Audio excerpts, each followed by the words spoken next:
winners.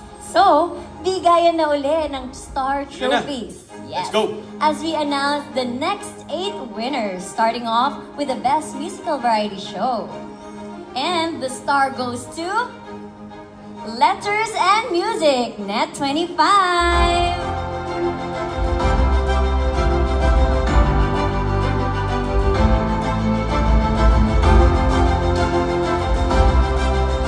Presenting the trophy from the PMPC is Archie Liao.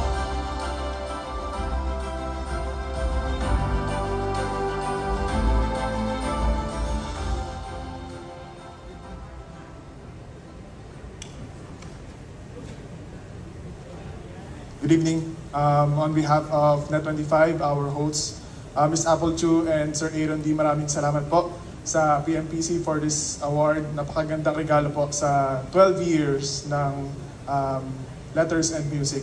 Maraming salamat po PMPC and to our bosses sa Net25. Thank you very much po. Congratulations everyone. Thank you po.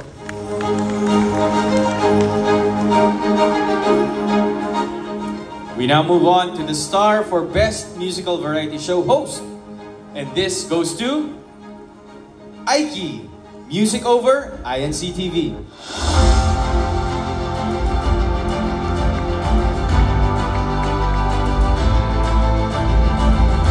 Presenting the trophy from the PMPC, again, is Archie Liao.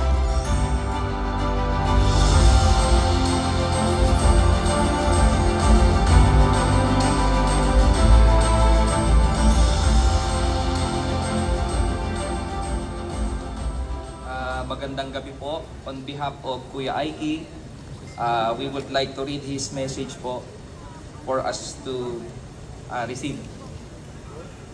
Gusto ko lang pong magpasalamat.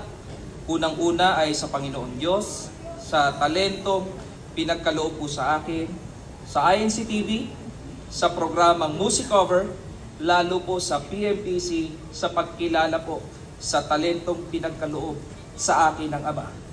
Mabuhay po ang industriya ng telebisyon. Thank you.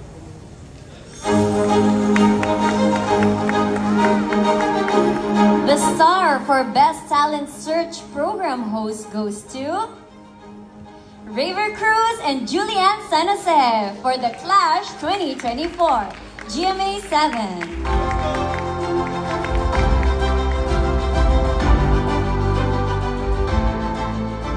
Presenting the trophy from the PMPC is Alan Sangkon.